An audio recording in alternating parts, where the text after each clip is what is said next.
Episode 19 Singularity, 1. Karena ini adalah pertama kalinya saya datang ke pos resmi Dokkaebi, saya melihat beberapa dokumen di atas meja sementara Bihyung mengelola rasi bintang. Laporan tren singularitas. Keganjilan. Saat saya dengan anehnya membalik beberapa halaman, dokumen-dokumen itu lenyap menjadi debu. Tampaknya itu adalah sistem basis data, bukan dokumen nyata. Bihyung terlihat seperti ini. Apa yang sedang kamu lakukan? Tidak ada. Bihyung melihat bedak di atas meja dan menatapku dengan curiga. Lalu dia menghela nafas dan membuka mulutnya. Hei, apa kita baik-baik saja? Mengapa? Apakah Anda menyesal sekarang? Itu, kamu tahu, rasi bintang yang keluar menggunakan metode ini akan cepat pergi. Rasi bintang yang jatuh akan kembali ke saluran Tokyo Dome. Pada saat itu, pembalasan Dokgak akan dimulai. Tapi itu untuk saat itu. Selain itu, kamu berbohong sebelumnya. Apa yang akan kamu lakukan? Bagaimana jika langganan benar-benar mencapai 10.000? Sudah 5.000. Saya mengangkat bahu tanpa berbicara dan Bihyung melanjutkan. Apakah tidak ada syarat bagi Anda untuk tidak memilih sponsor ketika Anda menandatangani kontrak dengan saya? Bagaimana Anda bisa mengatakan sesuatu seperti ini? Itu akan berhasil entah bagaimana. Anda juga dapat memutus kontrak. Aku tidak bisa melakukan itu. Jack, saya mempertaruhkan hidup saya untuk Anda namun Anda tidak bisa melakukan ini. Ekspresi Bihyung menjadi gelap. Bahwa, memang, saya bodoh mengharapkan sesuatu. Saya mengatakan kepadanya, jangan khawatir, saya punya ide. Benarkah? Ya, jadi berikan barang saya. Dokgak sudah hilang jadi tidakkah kau seharusnya menyerahkan barang itu padaku sekarang? Ah, benar. Bihyung terlambat memanipulasi sistem. Kemudian setelah beberapa saat, mantel putih turun dari udara. Desain bersih dengan hati-hati memperhatikan mode serta fungsi tempur. Saya mengambil mantel dan memeriksa saku terlebih dahulu. Fitur, ruang, khusus dari Infinite Dimension Space Code diaktifkan. Keuntungan dari mantel ini adalah aku bisa menyimpan berbagai item di dalamnya tanpa keterampilan inventaris. Itu adalah barang yang bagus untukku karena ada banyak barang merepotkan untuk dibawa seperti Ganpyeongwi, Dongui Bogam dan Magic Power Kompor. Petik 2. Ngomong-ngomong, itu putih tidak seperti foto katalog. Warna lainnya kehabisan stok. Kehabisan persediaan. Berapa banyak dari barang-barang ini di sana? Apakah kamu tidak tahu? Ini adalah barang produksi massal. Saya memeriksa opsi barang. Plus. Informasi barang. Nama, Infinite Dimension Space Code Ver 1.1, dibuat oleh Mass Production Maker. Peringkat, SSS. Deskripsi, mantel yang disesuaikan untuk pengungsi yang kembali. Meskipun merupakan produk yang diproduksi secara massal, secara misterius diberi peringkat SSS. Mempertimbangkan kembali yang tidak dapat mengaktifkan jendela atribut, fungsi, subruang, tambahan dapat diaktifkan dari saku bagian dalam mantel. Tentu saja, ruang tidak luas jadi gunakan dengan hati-hati. Plus. Saya melihatnya lagi. Hanya subruang yang dapat digunakan tetapi memiliki peringkat SSS. Ketika mempertimbangkan bahwa naga kuno, hati Ignitus memiliki tingkat SS. Kurung siku buka. Sejujurnya, itu hanya karena pengaruh pembuatnya. Dia adalah rasi yang kuat. Masuk akal. Pembuat produksi massal adalah rasi bintang yang terkenal di antara para migran yang kembali. Bahkan jika peringkatnya sedikit turun, ini adalah salah satu item terbaik yang bisa didapat sejak dini. Bagaimanapun, saya menerimanya. Kalau begitu mari kita kembali. Bihyung menjentikkan jari-jarinya dan lingkungan mulai berubah. Aku berkedip sekali dan kembali ke tanah. Han Suyong panik dan mundur ketika saya tiba-tiba muncul di udara yang tipis. Hei, kemana kamu pergi? Petik 2. Aku harus melakukan sesuatu sejenak. Petik 2. Apakah itu diselesaikan dengan baik? Terkadang Han Suyong memiliki kebiasaan berbicara seperti ini tanpa mengetahui apa yang terjadi. Apakah itu ego penulis? Saya hanya mengangguk. Baju-baju baru. Sial. Aku iri. Dia menatap mantel yang kulihat dengan mata iri lalu Yo Jong Hyuk, yang masih tidak sadarkan diri. Dia melihat di antara mantel hitam Yo Jong Hyuk dan mantel putihku sebelum membuka mulutnya. Ngomong-ngomong, apakah kamu pasangan? Petik 2. Itu hanya kebetulan. Ini adalah desain yang umum. Petik 2. Konstelasi, hakim api setan seperti, senang karena alasan yang tidak diketahui. Rasi bintang yang suka mengubah gender memiliki mata yang bersinar. Kalau dipikir-pikir, ada banyak rasi bintang yang unik. Siapa rasi bintang yang suka mengubah gender? Apakah rasi ini muncul di Ways of Survival? Saya pikir saya harus segera membaca novel. Konstelasi, Hakim Setan Api, mengendalikan konstelasi yang suka mengubah jenis kelamin. Omong-omong, saya memutuskan untuk melihat Yo Jong Hyuk. Untungnya, kesembuhannya tampaknya berjalan lancar. Napasnya stabil dan lukanya sembuh. Ayo cepat, sebelum brengsek ini bangun. Petik 2.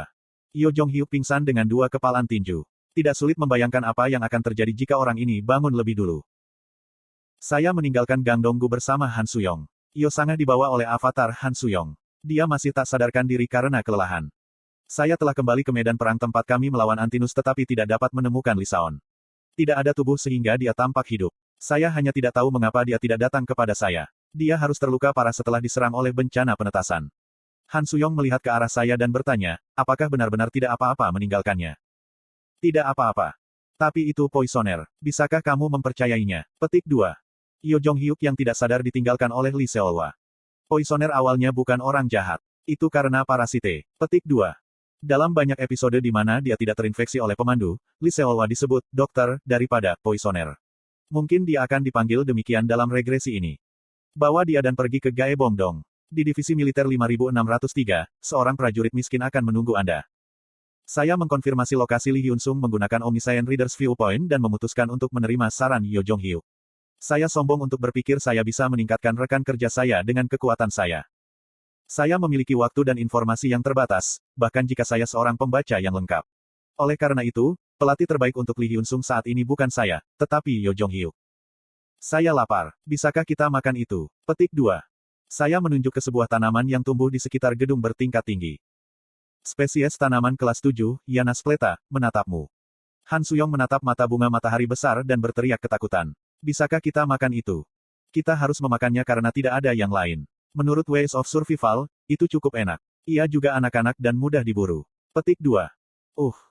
Han Suyong membuat ekspresi tidak puas dan segera mulai memanggil avatarnya.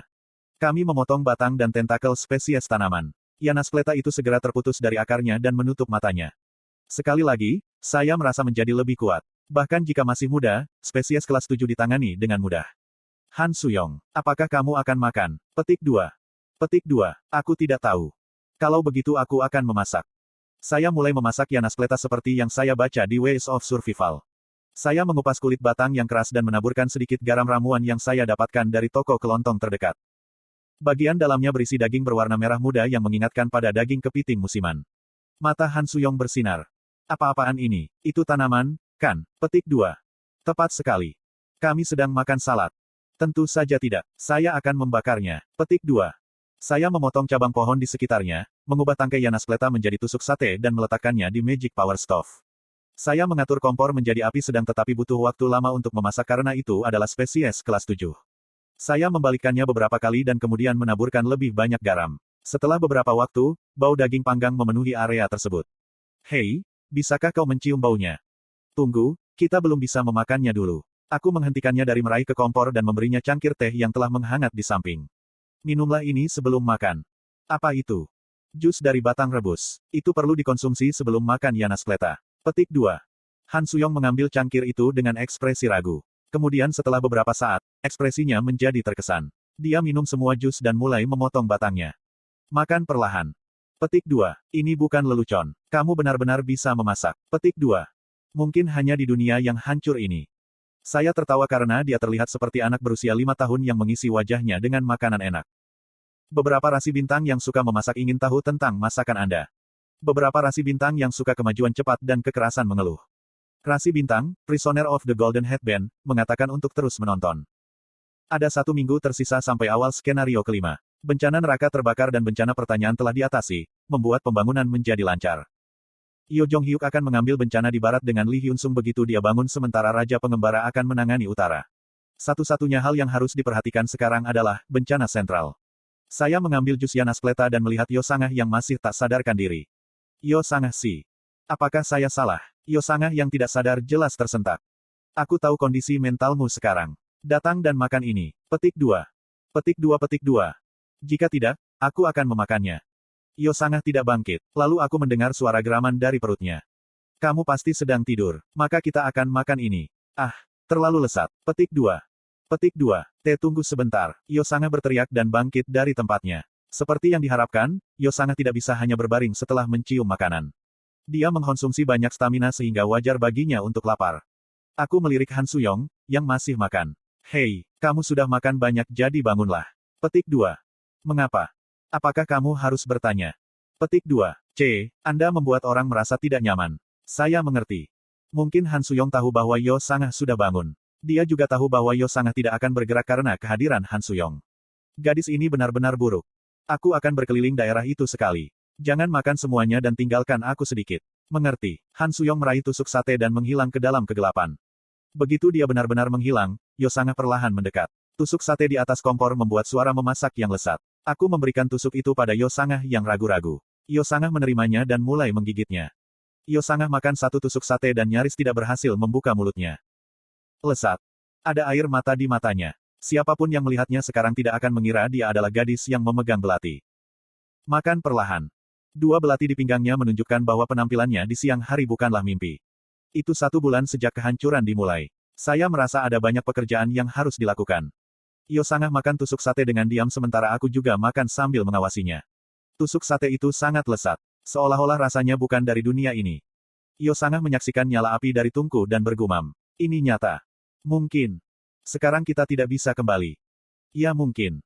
Tangan Yosanga sedikit gemetar. Dia membunuh manusia dengan tangan itu. Untuk hidup, tangannya telah mengambil nyawa orang lain.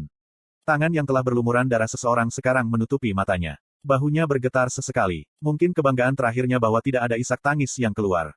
Itu bukan salahmu. Aku tidak tahu apakah kata-kataku menghiburnya atau tidak. Saya tidak bisa melihat hati Yosanga. Yosanga mulai menangis. Air mata mengalir di wajahnya dan tusuk sate yang dia makan jatuh ke tanah. Berapa banyak lagi dia akan menangis? Sedikit demi sedikit, isak tangisnya mereda. Yanaskleta kelas 7 menunjukkan efek tidur yang kuat ketika dimakan tanpa mengambil jus. Aku memandangnya sebentar sebelum membuka mulutku. Ini benar-benar bukan salahmu. Kata-kata ini untuk Yosanga.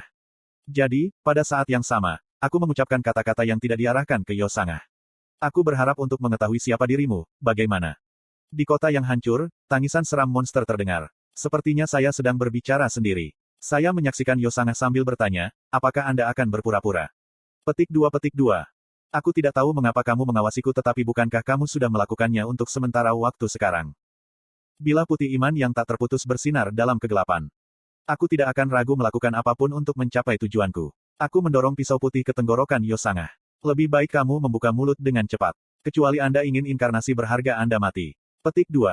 Mulai sekarang, itu adalah permainan ayam. Aku menunggu sambil secara bertahap mendorong pisau ke tenggorokannya. Pedang itu berjarak 1 cm dari tenggorokannya dan darah mulai mengalir. Tiba-tiba, mata Yosanga bersinar.